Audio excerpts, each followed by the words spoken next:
बिस्मिल्लाहिर्रहमानिर्रहीम, अस्सलाम वालेकुम। आप देख रहे हैं program news today with Tanzeela Mazhar. Program में आपको खुशामदीद कहते हैं। कल वफाकी हुकूमत को और निजकारी कमीशन को और वजारत को सुबकी का सामना करना पड़ा। ये बाइस शर्मिंदगी वाक़या क्या हुआ? पाकिस्तान इंटरनेशनल एयरलाइन की निजकारी की तैयारियाँ मुकम्मल थीं, बड़े पुरजोश थे, इतने पुरजोश थे कि उसको सरकारी टीवी पर बराह रास्त दिखाने का भी एहतमाम कर लिया कि बोली लगेगी और बहुत बड़ी बोली लगेगी और पीआईए की निजकारी मुकम्मल हो जाएगी। लेकिन जब बोली लगी तो 85 अरब रुपए की एक्सपेक्टेशन के बरक्स जो बोली थी वो 10 अरब रुपए की थी। यानी कि कितना सारा फ़र्क है और इस फ़र्क पर एक नाकामी है ज़ाहिर हुकूमत की, उन तमाम लोगों की, निजकारी कमीशन की, जिन्होंने 400 दिन लगाए और ये ऐलान किया हुआ था कि अब पीआईए की निजकारी हो जाएगी। और फवाद साहब जब निगरान वज़ीर बने थे तो ज़रा ये कहते हैं कि उन्होंने आके पीआईए में तमाम काम को रोक दिया था, किसी किस्म की मनसूबाबंदी नहीं करनी क्योंकि पीआईए को हम बेचने जा रहे हैं। इस निजकारी के पूरे अमल पर नालायकी और जो निकम्मापन है उसकी छाप है और $20 मिलियन भी खर्च किए गए हैं। और $20 मिलियन खर्च करने के बाद निजकारी कमीशन ने 85 अरब रुपए के मुकाबले में 10 अरब रुपए की बोली हासिल की। कोई इंटरनेशनल बिडर सामने नहीं आया। जिन छः जो कंपनीज थी जिनको शॉर्टलिस्ट किया गया उनमें से भी 5 इंटरेस्टेड नहीं थे। उसकी वजह क्या है, उसकी जिम्मेदारी किस पर डाली जाएगी? 7.4 मिलियन डॉलर्स जो हैं वो अर्नस्ट यंग को दिए गए कंसल्टेंसी के, क्योंकि उन्होंने इंटरनेशनल बिडर्स लाने थे। उनसे कौन पूछेगा कि क्यों नहीं आए इंटरनेशनल बिडर्स? नटशेल कंपनी जिसके सीईओ खुद निगरान हुकूमत का हिस्सा थे, जो असफर साहब, वो उन्होंने कुछ ब्रांडिंग करनी थी, कुछ मार्केटिंग करनी थी। उन्होंने क्या काम किया था कि ये एक कंपनी आई और ऐसी बोली लगा के गई? ये सारे सवालात हैं, ये तमाम सवालात आज के प्रोग्राम में हम पूछेंगे जी। पाकिस्तान इंटरनेशनल एयरलाइन के कुछ 760 अरब के लगभग असासे हैं। इन असासों का क्या मुस्तकबिल है? उसमें जायदादें हैं, रूट्स हैं, जहाज़ हैं, लीज़ पर भी बहुत सारे जहाज़ हैं। लीजिंग कंपनियों को पैसे अदा करने हैं, फ्यूल के पैसे नहीं होते, मेंटेनेंस के पैसे नहीं होते। एक गैर यकीनी की सूरत हाल है जिसमें कौमी एयरलाइन जो है वो फंसी भी है। 202 अरब रुपए की रॉयल्टी भी है जिसमें सीईए और पीएसओ भी शामिल हैं। और जो 2022 में पीआई का खसारा था वो 88 अरब रुपए था। 2023 के सिर्फ पहले 6 महीनों का खसारा 60 अरब रुपए था। और अब अगर ये समझा जाए कि निजकारी नाकाम हो चुकी है, जो कि वाज़े तौर पर हो चुकी है, इस्लाह की कोशिशें हमेशा नाकाम रही हैं, निजकारी की भी कई कोशिशें हो चुकी हैं, वो भी नाकाम रही हैं। इस नाकामी के बाद इस साल का जो खसारा है वो भी 100 अरब होगा। उस 100 अरब रुपए के खसारे की जिम्मेदारी किस पर डाली जाए? आज के निजकारी कमीशन पर, आज के वज़ीर पर, पिछले वज़ीर पर, उससे पिछले वज़ीर पर? ये भी एक बड़ा सवाल है। प्रोग्राम में कुछ इस हवाले से बात करेंगे। दूसरा मामला जनाब पाकिस्तान तहरीक इंसाफ और उनकी एहतजाजी सियासत, जिसको वह समझते हैं कि मज़ाहमती सियासत है, लेकिन ज़ाहिर है मज़ाहमत ऐसे नहीं होती, ये एहतजाजी सियासत है। और उनके जो नाकदीन है वो कहते हैं उनको एहतजाजी करना आता है, वही उनको सूट करता है, क्योंकि उनको प्रोडक्टिव सियासत नहीं करनी आती कि हमने ये काम किया, हमने ये प्रोजेक्ट किया, हमने ये तरक्की लाई है। ऐसा कोई प्लान प्रोग्राम उनके पास नहीं है। अली अमीन गंडापुर साहब ने फैसला कुन जंग का ऐलान कर दिया है। कफन बांध के वो इस बार जंग के लिए निकलेंगे। घर वालों को ये भी कह दिया कि जनाजे पढ़ लें अगर हम वापस नहीं आए। हालांकि वो वापस पहुंच जाते हैं, कुछ देर के लिए गायब होते हैं और फिर वापस पहुंच जाते हैं। बहरहाल लेट्स सी इस दफ़ा वो क्या करते हैं। इस बार हिकमत अमली तब्दील कर ली गई है। पीटीआई इस बार 3 लाख लोगों को लेकर इस्लामाबाद में पहुंचेगी। कब, इसका फैसला नहीं हुआ, इसका ऐलान नहीं हुआ, लेकिन ये तय हो गया है कि 5-10 हज़ार लोगों से आपके एहतजाज का कोई असर नहीं होना। यह एहतजाज क्यों हो रहा है, इस हवाले से भी मुतज़ाद खबरें हैं। पीटीआई ने बाज़ाब्ता तौर पर कोई ऐलानात नहीं किए, लेकिन ज़ाहिर है वो इमरान खान साहब की रिहाई तक धरना देना चाहते हैं। पीटीआई के ज़राए ये दावा करते हैं कि जब तक इमरान खान साहब को रिहा नहीं किया जाएगा 3 लाख बंदा लेके पाकिस्तान तहरीक इंसाफ इस्लामाबाद में धरना जारी रखेगी। राना सनाउल्लाह साहब कहते हैं जनाब कि अगर गैर मामूली, मेरा ख्याल है वो गैर कानूनी कह रहे थे, गैर मामूली एहतजाज करने की कोशिश हुई तो गैर मामूली तरीके से उनको जवाब दिया जाएगा। तो यानी कि अब फिर से मामलात जो हैं वो लड़ाई की तरफ जाएंगे। एक तरफ पीटीआई ये भी कह रही है कि 1 महीने में इमरान खान साहब बाहर आ जाएंगे, लेकिन ऐसा लगता है कि इस दावे में शायद उतना दम नहीं है। अगर उनको वाकई यकीन होता कि 1 महीने में बाहर आ जाते तो फिर ये फैसला कुन जंग का ऐलान ना कर रहे होते। तो दूसरा जो मामला है वो लोग जो डी चौक पर पकड़े गए थे सरकारी मुलाजमीन, जिसमें रेस्क्यू 1122 के मुलाजमीन भी थे, कुछ एमपीज़ भी थे, उनकी रिहाई हुई है आज। और अली अमीन गंडापुर साहब ने उनको फूलों के हार पहनाए हैं और उनकी तरक्की भी कर दी। जो उनके ओहदे थे, जिस स्केल में थे उससे एक स्केल उनको बढ़ा दिया, उनको एक बोनस भी दिया, हफ्ते की छुट्टी भी दे दी। अब मामला ये है कि जो सरकारी मुलाजिम है वो हल्फ देता है कि उसका ताल्लुक, उसकी वाबस्तगी किसी भी सियासी जमात से नहीं है, क्योंकि हुकूमतें तो आती जाती रहती हैं, वो रियासत का मुलाजिम है, रियासत के साथ वफादार है।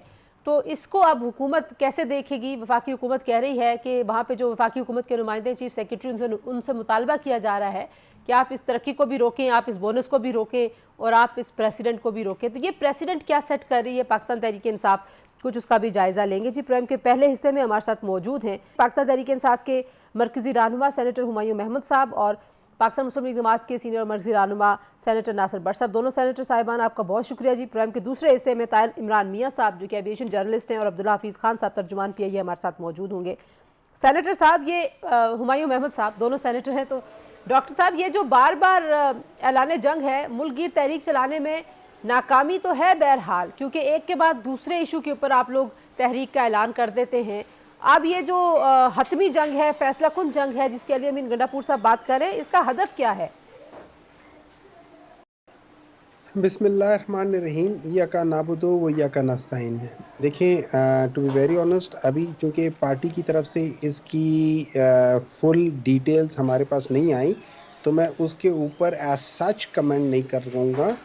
हाउएवर, हमारा जो मेन मकसद है, 2 मकसद हैं। एक, नंबर 1, जो गैर कानूनी तौर पे जो हुकूमत बैठी हुई है, बग़ैर किसी बेसिस पे यहाँ बैठी हुई है, जिनको हम चोर सरकार कहते हैं, इनको यहाँ से हटाना है और जो एक्चुअल जिनको अवाम ने चुना था उनको वापस लेकर आना है। ये बेसिक हदफ है। इसको मुख्तलिफ तरीक़ों से इसको अचीव किया जा सकता है, बट लेकिन ये बेसिक मकसद ये है कि अवाम ने जिन जिन को वोट दिया था और उसमें जो बाज़ ऐसे लोग शामिल थे, जैसे बिलावल भुट्टो ने भी कहा है कि ये 23 जो गैर आइनी जो क्या कह सकते हैं चेंजेस आई हैं, उनको काजी फाइज ईसा के बगैर नहीं हो सकता था।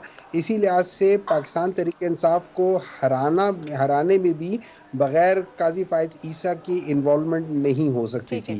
तो he was a fundamental. So mandate की वापसी और खान साहब की रिहाई भी है क्या इस ऐलान जंग का हिस्सा?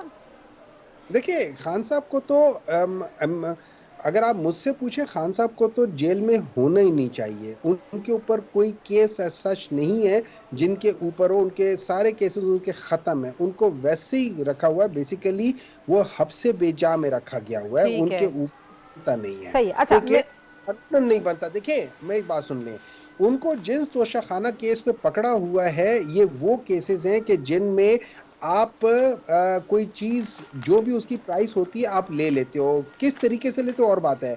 लेकिन 3 लोगों को सुनने में आ रहा है कि उनको नैब कह रही है कि हम इनके खिलाफ केसेस खत्म कर देते। केसेस वो हैं उन चीजों के ऊपर है जिनके किसी भी लिहाज से अलाउड नहीं है। ठीक हो गया। अच्छा, मैं वापस आती हूँ। आप कह रहे हैं कि खान साहब को तो होना ही नहीं चाहिए, लिहाजा वो तो ज़ाहिर part of the protest plan है ही है। बट साहब, आप इनको ताने देते हैं कि बंदे नहीं इकट्ठे होते, बंदे ने आना नहीं है, फिर आप कंटेनर लगा देते हैं। अब इन्होंने नई हिकमत अमली बना ली है। नई हिकमत अमली ये कह रहे हैं कि हमने को 2000, 5000, 10,000 बंदा नहीं, 3 लाख बंदा इस्लामाबाद लेके आना है। तो सर, तुसी 3 लाख बंदे को किन संभालोगे? बिस्मिल्लाहिर्रहमानिर्रहीम। देखें, हुमायूं साहब कहते हैं, मेरे बड़े अच्छे कहते हैं कि कोहली के सेनेटर हैं, वो ये कहते हैं कि इमरान खान को वैसे जेल में रखा हुआ है। वो 190 मिलियन पाउंड जो मलिक रियाज का वहाँ से उठा के मलिक रियाज के अकाउंट में जो उसका जुर्माना था उसमें जमा करा दिया। ये अवाम का पैसा था, गवर्नमेंट ऑफ पाकिस्तान के पास आना चाहिए था। क्या वो इसलिए वो जेल में है? 9 मई की है, इसलिए जेल में। अभी तो उनके ऊपर फर्द जुर्म लगने वाली है। इमरान खान ने जो बोया वो तो उसको काटना पड़ेगा। 9 मई, आप मुझे बताएं कौन शख्स है? एक रेडी वाले से पूछे तो वो कहेगा 9 मई के जिम्मेदार इमरान खान और PTI के वो लोग हैं। वो राशिद साहबा कहती थी इधर आओ, जाना है कोर कमांडर के घर जाना है, हमला करना है। तो ये बात तो है कि वो इसलिए जेल में है और ये अब अच्छा बच्चा बन गया इमरान खान।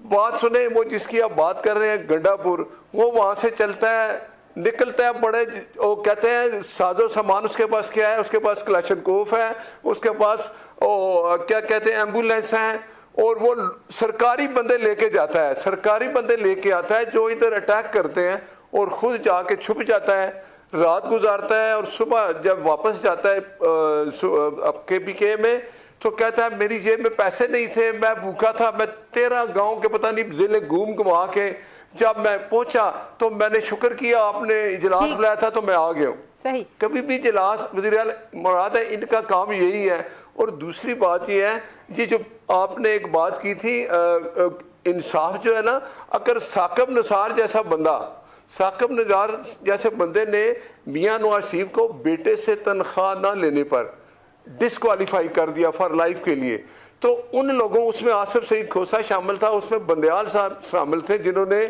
63A का क्या हाल किया।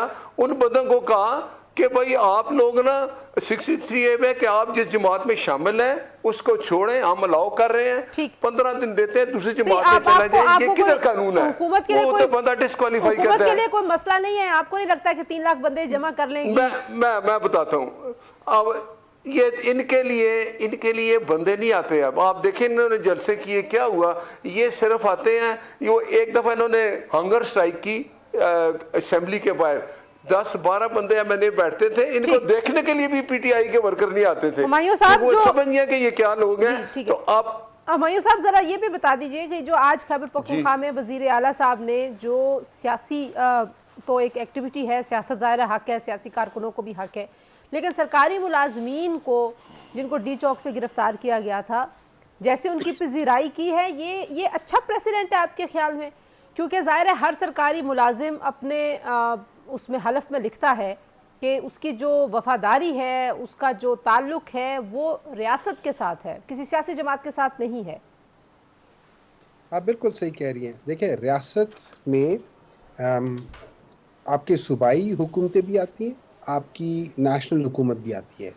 खाली नेशनल हुकूमत या फेडरल हुकूमत जो होती है वो रियासत नहीं होती, रियासत पूरा है। अच्छा, जो सरकारी मुलाजमीन हैं उन बेचारों के ऊपर ये लाजिम होता है कि वो अपनी जो हुकूमत वक्त है, जो चूँकि वो प्रोविंशियल असेंबली, प्रोविंशियल हुकूमत के मातहत हैं, उनके ऊपर ये फ़र्ज़ होता है कि उनको प्रोविंशियल जो भी चीफ मिनिस्टर है या जो भी उनको जो कहता है वो उस चीज़ को माने। इसमें उनका कोई कसूर नहीं है।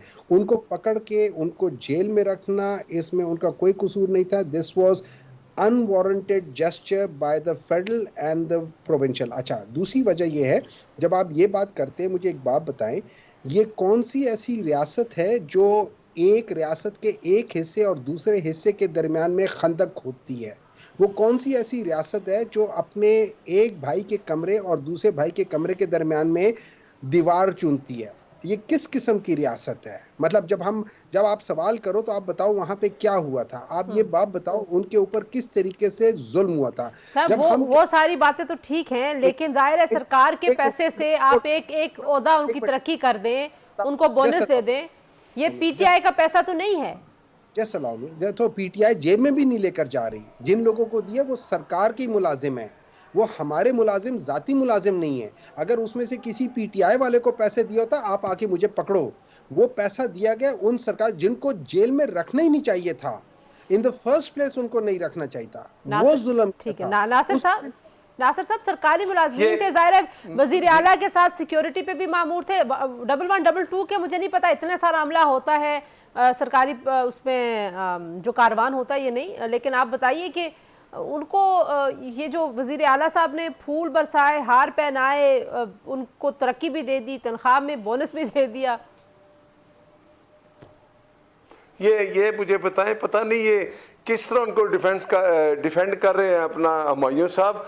वो वफाक पे आके हमलावर हुए हैं, उनसे असला पकड़ा गया है, उन्होंने फायरिंग की है, उन्होंने गोलियां चलाई हैं, उसमें एक पुलिस वाला बेचारा शहीद भी हुआ है। मैं आफरीन जाऊं हुमायूं साहब पे कि ये रियासत है कि एक सूबाई हुकूमत है, वो आके हमला कर रही है, वो साथ वज़ीर आला आ गया है और वो खुद छुप गया है जाके, और जब पुलिस वालों को पकड़ा गया, रंगे हाथों पकड़ा गया, असले समेत पकड़ा गया है। ये कौन करता है? ये लोग वो ये जो लो मई वाले हैं, इनको ये कोई जुर्म नजर नहीं आता। ये लोग ऐसे ही करते हैं, इनका यही काम है। आप जरा मेरी बात सुन ले फिर बात करें, आपको बड़ा टाइम मिलेगा, क्योंकि आपने फिर बात ये है कि इनको चाहिए ना कि ये सॉरी करें और उस गंडापुर को समझाएं। जो बंदा, जो वज़ीर आला अपनी पुलिस लेके वफाक पे हमला करता है, उसके बाद उसको शाबाश देता है, तो फिर आप मुझे बताएं कि क्या होगा इन लोगों को। आपने कहा जी बंदे आएंगे, इनके लिए बंदे नहीं आते। इन्होंने जो इस्लामाबाद में चढ़ाई करने की कोशिश की। और इनके साथ मुझे एक बात बताएं, आपने अगर एहतजाज करना है तो KPK खुला है, करो एहतजाज सारा दिन, करो ये सर, काम। वो एहतजाज वहाँ भी तो तुम्हें बंदे नहीं सर मिलते, इनका हक लेकिन है ना। ऐलान करना नहीं, एहतजाज तो एक आईनी कानूनी हक है। बात ये है कि आप कहते हैं ये हमलावर होते हैं, वो कहते हैं हमारा आईनी हक है, आप कंटेनर से रास्ते रोकते हैं, तो आप इनको करने दें। अगर ये 3 लाख बंदे लाना चाहते हैं, इनको जगह बताएं, वहां पे आप लाने मुझे दें बताएं, बंदे। देखें जमहूरी मुल्कों में जमहूरी तरीका होता है, अपोजिशन एहतजाज करती है, जमात इस्लामी ने एहतजाज किया, तहरीक लब्बैक ने एहतजाज किया, वो आके बैठे रहे, कोई 4 दिन बैठा रहा, कोई 5 दिन, हुकूमत ने उनसे बात की, चले गए। ये लोग आते ही से इन्होंने यहाँ भी जो तरनौल में इनको जगह मिली, इन्होंने वहाँ SP साहब को जख्मी किया, पत्थर साथ लेके आए। इनका एक ही काम है, वो इमरान खान जो जेल में बैठा है ना, उसका एक काम है कि इस मुल्क में अमन ना आए, और ये इसी तरह का सिलसिला चलता रहे। अब इमरान खान की कहते हैं ना, बुशरा बीबी आ गई है और उनकी बहनें भी रहा होगी, अब इमरान खान अच्छा बच्चा बन गया है। ठीक अब है, ये इन बंदों को, अच्छा, ये जो आपको इमरान लग रहा है खान कि उनके कर रही ताल्लुकात जरा है, बेहतर हो रहे हैं। हुमायूं साहब, लास्ट कमेंट आपसे सर, अगर अब जो पार्टी की आपके अपने ही लोगों के बयान देखे जाएं, शेर अफजल मरवत का, सलमान अकरम राजा साहब के बयान से वो डिसएग्री करते हैं, फिर जो खान साहब के वकील थे फैसल चौधरी साहब, उन्होंने भी खान साहब को ये कहा कि आपकी एहतजाजी हिकमत अमली नाकाम है। तो जितनी नाकामियां हो चुकी हैं इस एहतजाजी मुल्क गिर तहरीक और कॉल के हवाले से, और फिर सुप्रीम कोर्ट बार आपका जो बैक्ड ग्रुप था वो भी हार गया, तो अब आप कितने पुरुमीद हैं इस फाइनल कॉल के लिए कि आप वाकई 3 लाख बंदे जमा कर लेंगे? देखिए, 2-3 चीज़ें सबसे पहले मैं पॉइंट आउट करना चाहूँगा जो नासिर भट्ट साहब ने बातें की हैं, और मैं आपके तवज्जुह से पूरी आवाम को बताना चाहूँगा कि किस तरीके से ये लोग झूठ बोलते हैं और सरेआम झूठ बोलते हैं और नेशनल टीवी पे झूठ बोलते हैं। जिस पुलिस वाले की ये बात कर रहे हैं कि वो मर गया था या उसकी डेथ हो गई थी, उसकी डेथ हार्ट अटैक की वजह से हुई थी, उसकी वीडियोज़ है, उसके बेटे ने कहा हुआ है, हर लिहाज से क्या उनकी प्रॉब्लम हुई थी जब आंसू गैस इन्होंने किए थे, उसकी वजह से उसकी तबीयत ज़्यादा ख़राब हो गई थी, नंबर 1। नंबर 2, जब आप पुलिस वालों को पकड़ोगे तो पुलिस वाले बिलोरे या गुड़ियाँ लेकर हाथ में नहीं फेरेंगे, उनके हाथ में असला होगा। वो सरकारी असला है, वो किसी की ज़ाती असला नहीं है। तो जब आप इस किस्म की बात करोगे तो फिर लोगों को पता चलेगा कि इमरान खान क्यों कहता है, एक तो ये नालायक बहुत है, ऊपर से ये कोशिश भी नहीं करते अपने आप को बेहतर करने की। नंबर 2, जब हम लोग इस किस्म की बात करते हैं ना, तो प्लीज़ हम लोगों को ये देखना चाहिए, हम अगर कोई सब्सटैंटिव बात नहीं कर सकते या हमें नहीं पता तो फिर और बात है। भट्ट साहब पिछले 20-25 साल से पाकिस्तान में नहीं थे, अभी आए हैं, इनको बहुत सारी हिस्ट्री का नहीं पता पाकिस्तान में क्या हुआ क्या नहीं हुआ, तो maybe I will give him the benefit of doubt.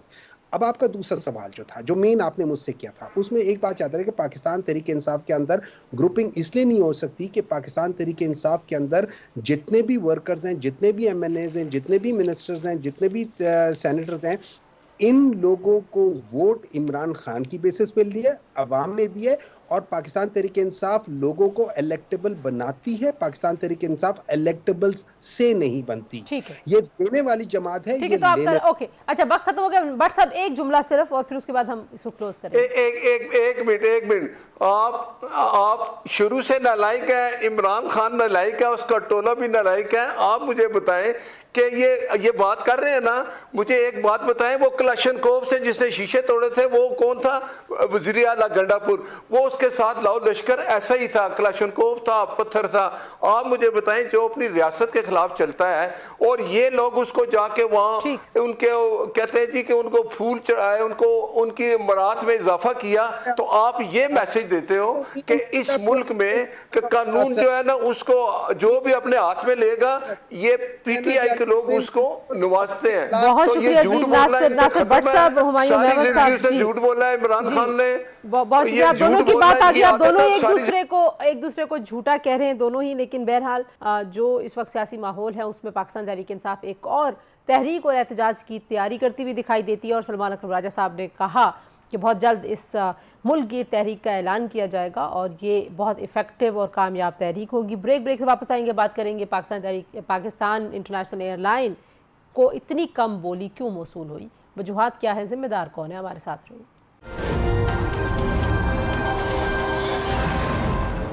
Welcome back to news today. रियासती इदारे जिनको आप सफ़ेद हाथी कहते हैं, वो इदारे जो सिर्फ लॉस मेकिंग करते हैं, वो इदारे जो रियासती ख़जाने पर बोझ हैं, उस बोझ को कैसे निपटाया जाए। कभी बात की जाती है इस्लाह की जाए, इस्लाह के नाम पर भी बहुत सारे लोगों को भर्ती कर लिया जाता है, बाहर से कंसल्टेंट लिए जाते हैं और पैसा लगाया जाता है, और कभी उस इस्लाह का नतीजा हमने निकलते हुए नहीं देखा। बहरहाल जी, एक इदारा है PIA, जिसको हम नेशनल प्राइड कहते थे, जिसको हम नेशनल फ्लैग करियर कहते हैं, जिसके कांधों पर बहुत सारे उस वक्त स्टार्स लगते थे, क्योंकि PIA को जिन लोगों ने खड़ा किया वो अपने वक्त के अहद के और अपनी फील्ड के बेस्ट लोग थे, और उन बेस्ट लोगों ने फिर पाकिस्तान के अलावा कई जो हमारे खित्ते के ममालिक हैं वहाँ पे जो उनकी एयरलाइंस हैं उसको खड़ा किया। बहुत सारे फैक्ट्स एंड फिगर्स हैं, लेकिन फैक्ट्स एंड फिगर्स से ज़्यादा जो हकाइक हैं इस पूरे जवाल की कहानी के, वो बड़े दिलखराश हैं। और फिर हम कहते हैं जी कि हमारा जो टैक्स पेयर का पैसा है वो कहाँ जाता है। टैक्स देने वाले कहते हैं हम ही पे टैक्स लादे जाते हो भाई, हमें इसका फ़ायदा क्या होता है? हमें नहीं फ़ायदा होता भाई। ऐसे इदारों को दी जाती हैं वो सारी की सारी जो सब्सिडीज़ हैं, जो बेल आउट पैकेजेस हैं, वो इसलिए आपसे टैक्स लेते हैं। ताहिर इमरान मियाँ साहब हमारे साथ मौजूद हैं जी, किसी तारुफ के मोहताज नहीं, सीनियर सहाफ़ी। एविएशन इनका पैशन और इनका ज़ाहिर एक प्रोफेशनल एक्सीलेंस कहना चाहिए, हमेशा से उस पर बड़े करीब से काम करते रहे। अब्दुल्ला हफीज़ खान साहब हमारे साथ मौजूद हैं, तर्जुमान है पाकिस्तान इंटरनेशनल एयरलाइन PIA के। बहुत शुक्रिया आप दोनों का। ताहिर साहब, सबसे पहले तो आप ये बताइए कि ये एक बिडर की कहानी क्या है? इतनी बड़ी इतना बड़ा असासा बेचने जा रहे हैं और जिसके शायद पता भी नहीं है कि कितने अरब रुपए की लागत है और कितनी कीमत बनती है, कितनी कीमत नहीं बनती। तो ये क्या मामलात है? 150 अरब रुपए के तकरीबन असासा जात हैं PIA के, लेकिन आपने 85 अरब रुपए की एक एक्सपेक्टेशन रखी हुई है, तो बिडर एक क्यों है? ये कहानी क्या है? देखें, 165 वैल्यूएशन है PIA के एसेट्स की और PIA की, जो कि एक अंडर वैल्यूड है, क्योंकि मैं नहीं समझता, मैं सिर्फ ये समझता हूँ कि पाकिस्तान में PIA की चंद प्रॉपर्टीज भी 165 अरब से ज्यादा की होंगी अब तक जो उनकी मालियत है। और जो उनका एक क्या कह सकते हैं ना, नी जर्क रिएक्शनिज्म कि जी हमने प्राइवेटाइजेशन करनी है तो प्राइवेटाइजेशन करनी है, और for the sake of privatisation हमने जो जी में आएगा हम करेंगे। उसकी कोई प्लानिंग नहीं है, कोई क्या कहते हैं ना, उसकी कोई प्रोसेसिंग नहीं है। कंसल्टेंसीज बांटी गई हैं, $7.4 मिलियन कंसल्टेंट्स को दिए गए कि वो बाहर से इन्वेस्टर्स लेके आएगा, वो पता नहीं कितने इन्वेस्टर लेके आएगा, आपको भी पता है, हमें भी पता है। स्टोरियां थी कि 5 या 6 लोग इंटरेस्टेड हैं, निकला एक, वो भी ऐसा कि उसने 10 अरब दे के आपके मुंह पे चपेड़ मारी। अब प्रॉब्लम ये है कि इस पे नाम किस किस का लिया जाए? क्या अलीम खान साहब को जिम्मेदारी दी जाए सिर्फ, या फवाद हसन फवाद को, जिनको मैं पहले दिन से क्रिटिसाइज कर रहा हूं कि he started the process on a very wrong footing। आप कैसे एक एसेट को बेचना शुरू कर सकते हैं जब आप उस एसेट के अंदर स्टेटस को ब्रेक करते हैं? मैं कल से ही मिसाल दे रहा हूं कि मैंने अगर गाड़ी भी बेचनी है तो मैं गाड़ी का कोई अगर टायर पुराना है तो वो चेंज करवाऊंगा, उसका पेंट शेड कहीं से खराब है तो ठीक करवाऊंगा। यहाँ पे आके वो कहते हैं जी आपने 6 महीने से ज्यादा की प्लानिंग नहीं करनी, कोई पैसा नहीं खर्च करना, और जो ऑलरेडी क्योंकि हमने बेच देना है, लड़ाइयां हो रही, क्योंकि हमने बेच देना है। अब ठीक है, मैं जरा PSO की और PIA की लड़ाई करवा के देख रहे हैं वो। यानी PSO का और PIA का मामला प्राइवेटाइजेशन के अनाउंसमेंट के फौरन बाद उसका वाहिद जिम्मेदार शख्स फवाद हसन फवाद है, जिससे इतनी नेगेटिव पब्लिसिटी हुई कि मेरे नजदीक कोई अक्लमंद आदमी प्राइवेटाइजेशन में इंटरेस्टेड था भी तो वो नहीं आता उसके बाद। सही। अब्दुल्ला साहब, जाहिर है एक बहुत बड़ी जिम्मेदारी होती है, और प्राइवेटाइज हमने किया है कुछ इदारों को, उनके नताइज को एवेल्यूएट करना होता है, आपने अपने एसेट्स को एवेल्यूएट करना होता है, और कंसल्टेंट्स का क्या स्टेक हो सकता है, लेकिन जवाबदेही तो होती है। देखें, मैं खुद एज कंसल्टेंट बहुत सारे इदारों के साथ काम करती रही हूँ, और आपको वहाँ पे कोई डिलीवरेबल्स दिए जाते हैं, फिर आप उनसे एक दिन लेट नहीं हो सकते, आपकी पेमेंट वगैरह रुक जाती है। ये रियासत का पैसा है, बाप का पैसा है कि बांटे जाएं, जवाबदेही होगी। इस पूरे प्रोसेस को नाकाम बनाने, ये एक्चुअली बहुत बड़ी नाकामी है। मेरा ख्याल है कि हुकूमत को, PIA के अहदेदारों को ये मानना पड़ेगा कि ये नाकामी है। इसके ऊपर आप जो मर्जी पेंट करें, जो मर्जी इसको कहते रहें, बट ये एक फेलियर है और मजाक भी है। मतलब ये बिल्कुल मजाक जैसा था जो कल पूरी कार्रवाई हुई पूरे दिन में। बहुत शुक्रिया। देखें, नाकामी तो शायद कुछ लोगों की डेफिनेटली इसके अंदर है। मैं इसको इससे ज्यादा मैं बदकिस्मती कहूंगा, बिकॉज PIA के इवन पीआई के इंतजामिया, पीआई के एम्प्लॉयज भी, अब वो अनसर्टेनिटी जो क्रिएट हो गई थी गुज़िश्ता 1 सवा साल से कि जी प्राइवेटाइज हो रही है, प्राइवेटाइज नहीं हो रही है, अच्छा जी अभी कुछ फैसला होने वाला है, अच्छा इस चीज़ के ऊपर नहीं पड़ना बिकॉज ये अगला मालिक आके, ये अगला जो ओनर आएगा वो आके ये चीज़ों के फैसले करेगा, कोई लॉन्ग टर्म प्लान नहीं करनी। तो it is very very unfortunate, ये बदकिस्मती इसलिए मैं इसको बार बार कह रहा हूँ बिकॉज ये वक्त है जो कि अनफॉर्चुनेटली ज़ाया हुआ। और इस दौरान बहुत सारी चीजें हो सकती थी, लेकिन अनफॉर्चुनेटली हम भी रुके हुए थे क्योंकि शायद डायरेक्शन क्लियर नहीं थी, और at the end of the day एक पूरा प्रोसेस आया हो नहीं गया। सॉरी, तो ये वो आपके वो कैप्टन साहब जब थे इसके चेयरमैन, तब मैंने उनका इंटरव्यू किया था। इसको भी मेरे ख्याल में को 18-20 साल पुरानी बात कर रही हूँ, तो 18-20 साल से इस्लाह की कोशिशें हो रही थी। ये भी 2 साल की 1 साल की बात तो नहीं है, लेकिन पीआईए की क्वालिटी सर्विसेज मतलब मेयार में नीचे नीचे, मतलब आपने जहाज़ों को पेंट करा दिया, उनको आपने उनकी टेल्स के ऊपर आपने मैसेजिंग कर दी, स्लोगन्स लिख दिए, इतने पैसे आप लोगों ने बांटे, लेकिन बुनियादी तौर पे तो आप एक सर्विस है ना, तो सर्विसेज में सबसे पीछे रह जाना, इसकी किसकी जिम्मेदारी आप किस पे डालेंगे?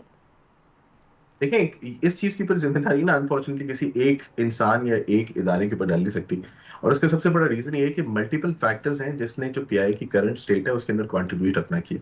उसके अंदर अगर इंतजामिया की बात करेंगे, ठीक है जी, बिल्कुल बिल्कुल इस बात को एक्सेप्ट करता हूँ कि बहुत सारी इंतजामी सिचुएशन ऐसी थी जो कि बहुत बेहतर हो सकती थी, बहुत सारे फैसले ऐसे हैं जो अगर वक्त पे लिए जाते तो उनका नतीजा बहुत ज्यादा डिफरेंट हो सकता था, लेकिन आपको 2-4 और फैक्टर्स को भी इस पूरे मामले में कंसिडर करना पड़ेगा, जी जिसके अंदर सबसे बड़ा बुनियादी फैक्टर आपकी अपनी इकॉनमी है, जो कि आपको मजबूर करती है बहुत सारी चीजों के ऊपर कॉम्प्रोमाइज करने के लिए। गुज़िश्ता 2 साल, 2 दहाइयों के अंदर, जिस तरह आपने बात की है, 2 दहाइयों के अंदर हम क्वाइट फ्रैंकली को बहुत ज्यादा अच्छा इक्विपमेंट या हम कोई नया फ्लीट इंडक्ट नहीं कर पाए, क्योंकि आपके मुल्क के अंदर वो इतनी कंड्यूसिवनेस ही नहीं थी। आप देखते हैं कि आपके हमसाया मुल्क के अंदर 300-300, 400-400 जहाजों का ऑर्डर होता है। यहाँ पे आपको $3 लाख से ऊपर अगर आपको पुर्जा खरीदना हो तो उसको आपको मल्टीपल लेवल की उससे जाना पड़ता है। आपको कोई चीज खरीदनी है तो आपको पेपरा की ठीक। बहुत स्ट्रिंजेंट क्वालिफिकेशन पूरी करनी पड़ती है। तो हमें ये बात समझनी पड़ेगी कि देखिए, एविएशन चलाने के लिए आपको प्योरली कमर्शियल कंसिडरेशन के ऊपर इदारों को चलाना होता है। तो आप अनफॉर्चुनेटली ये कमर्शियल समझते कंसिडरेशन हैं के कि ऊपर प्राइवेटाइज तो होना चाहिए इसको, ये मतलब इसमें तो कोई वो नहीं है, क्योंकि ब्यूरोक्रेटिक और गवर्नमेंट के तरीके से नहीं चल सकता कि नौकरी है, तनख्वाह मिलती रहेगी, पेंशन मिलती रहेगी। देखिए, मैं कहता हूँ, मेरे साथ ज्यादातर लोगों की पीआई में यही राय है कि शायद पीआई का एक वाहिद हल यही है कि इसके अंदर प्राइवेट बिजनेस प्रैक्टिसेस आए। वो प्राइवेट बिजनेस प्रैक्टिसेस चाहे आप सरकार की तहवील के अंदर लेजिस्लेशन से दे दें, या आप इस इदारे को निष्कारी कर ठीक। दें और एक अच्छी पार्टी को लेके आए जो कि आके इस तरीके से वो चीज चलाए। ताहिर बट साहब कहने का कैसे, मतलब हाँ इसके ऊपर ये है कि जी जी अब्दुल्ला साहब, मैं मैं वापस सिर्फ बात ही कह रहा हूँ, जी जी बात मुकम्मल कर मैं लें। सिर्फ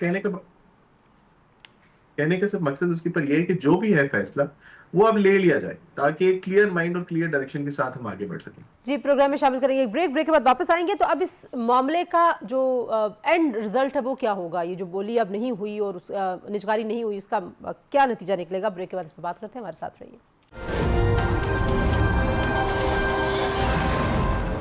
welcome back to news today. Tahir sahab, ज़ाहिर है आप एक इदारे में हैं और उस इदारे में परफॉर्मेंस के लेवल के ऊपर तो ये सवाल नहीं होना चाहिए ना कि इस इदारे का मालिक कौन होगा। अगर आपने तनख्वाह ले, ये भी एक बदकिस्मती की बात है ना, ये भी हमारा एक कौमी कल्चर है, मिजाज है कि अगर तो रियासत से पैसे लेने हैं तो फिर हमारी मर्जी हम कैसे काम करें, लेकिन अगर सेठ से लेने हैं तो फिर हमने बहुत अच्छे तरीके से काम करना है।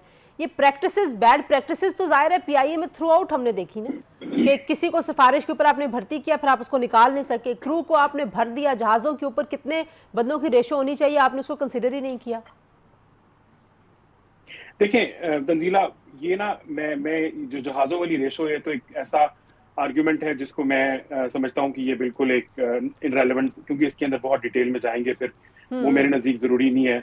लेकिन मैं ये समझता हूँ कि अगर पीआईए के अंदर कोई सीरियस एफर्ट्स हुई हैं तो वो 2013 में नून लीग की हुकूमत के आने के बाद एक लास्ट डिच एफर्ट जो मैंने देखी मेरे पूरे करियर के अंदर, जो मैंने देखी वो थी जब नवाज शरीफ साहब ने पीआईए का जो पूरा स्ट्रक्चर जो है उसको किया, जर्मन सीओओ को लेके आए, मुशर्रफ रसूल सियान को सीईओ अपॉइंट किया शाहिद खान अब्बासी साहब ने, इंटरव्यू और प्रॉपर प्रोसेस के बाद, और उस बंदे ने एक्चुअली एयरलाइन को टर्न अराउंड किया। और मैंने जिंदगी में अगर कोई एक पीरियड ऑफ क्या कहते हैं सर्टेनिटी देखा तो वो था, या उसके बाद एयर मार्शल अरशद मलिक का था। लेकिन फिर उस दौरान में एक चीज हो जाती है जिसका नाम है साकिब निसार। अब एक चीफ जस्टिस का क्या काम है कि एक प्राइवेट कंपनी जिसकी हुकूमत मालिक है उसकी एयरलाइन के अंदर या उसकी टेल के ऊपर कौन सा कलर होना चाहिए या उसके पायलट्स की कितनी लिमिट होनी चाहिए, उसके अंदर उसका क्या काम है, या सीईओ कैसे अपॉइंट हुआ है। उन्होंने उठा के मुशर्रफ रसूल सियान को विदाउट हियरिंग प्रॉपर प्रोसीजर के, यानी उस दिन कोर्ट में जो कुछ हुआ वो एक मजाक है, उठा के फेंक दिया। उसके साथ पूरा वो इस्लाहात का प्रोसेस जो था, जो कामयाब हो रहा था, वो पूरा का पूरा गटर में बहा दिया आपने। फिर आपके जावेद इकबाल साहब को एवा ज़ुबैक पे गुस्सा आ गया, ये अब्दुल्ला बैठा हुआ है, ये 3 साल नैब की पेशियां भुगतता रहा है क्योंकि इसने एवा ज़ुबैक को वो खड़े हुए जहाज के ऊपर करके एक पब्लिसिटी स्टंट किया था की चैलेंज के नाम से। अब मुझे ये बताएं कि जावेद इकबाल जस्टिस का क्या काम है की चैलेंज के साथ। आप जो मैं ये अभी क्यों कहता अच्छा, हूं? मैं आप दोनों से आखिर में ये भी पूछना चाहती हूँ, आपने अब कह दिया जो वे फॉरवर्ड है ताहिर, वो कह रहे हैं आपके पहले से तय हुआ, अब उसमें कोई नई चीज़ इन्वेंट करने की जरूरत नहीं। लेकिन पहले मैं अगर अब्दुल्ला आपसे पूछ लूँ कि अब ये समझा जाए कि निजकारी का ये प्रोसेस जिस पे इतने पैसे लगे हैं, और वो पैसे कल से ताहिर इमरान हर चैनल पे बता रहे हैं, अभी भी उन्होंने जिक्र किया, ज़ाहिर है एक 400 दिन की मेहनत है जो लगी है, ये अब वेस्टेड है, इसको ये प्रोसेस अब यहाँ पे हम समझें कि ये कंक्लूडेड है, अब एक नए सिरे से दोबारा ये सब कुछ करना पड़ेगा। देखिए, इस प्रोसेस के अंदर अब एक स्टेप ये बचा है कि वफाकी काबीना जो है वो फॉर्मली इसको या तो इस ऑफर को एक्सेप्ट करेगी या रिजेक्ट करेगी। अगर लेट्स सपोज ये रिजेक्ट करती जाती है तो then this process stands concluded, और अगर आपने उसके बाद निजकारी या किस किस्म का कोई और अमल शुरू करना है तो आपको असर नो शुरू करना पड़ेगा, आपको स्टार्ट ओवर इसके ऊपर करना पड़ेगा। जी Tahir, how do you look at it कि ये पूरा प्रोसेस जो है इससे क्या, ज़ाहिर है निजकारी के ऊपर हमारा एक एजेंडा है, हम जब भी कहते हैं ना कि हमने इकोनॉमी को टर्न अराउंड कराना है तो सबसे पहली जो चीज़ आती है वो लॉस मेकिंग एंटिटीज़ के ऊपर पॉइंट आउट किया जाता है। देखिए तंजीला, इसमें पहले नंबर पे अगर आज से यानी पीडीएम की हुकूमत से हम बात करें, अगर यानी कि लेट से मैं थोड़ा सा स्टार्टिंग पॉइंट ले लेता हूँ एयर मार्शल अरशद मलिक के डिपार्चर के बाद, अगर उस वक्त हम देखें तो अगर उस वक्त 50% एफर्ट लगनी थी आपकी पीआईए को रिवाइव करने की या प्राइवेटाइज करने की, आज आपको 40% मजीद यानी 90% एफर्ट करनी पड़ेगी, क्योंकि जो डिसीजन मेकिंग है केयरटेकर गवर्नमेंट की, मौजूदा गवर्नमेंट की, पीडीएम की गवर्नमेंट की, उसके नतीजे में डीवैल्यूएशन मजीद हुई है।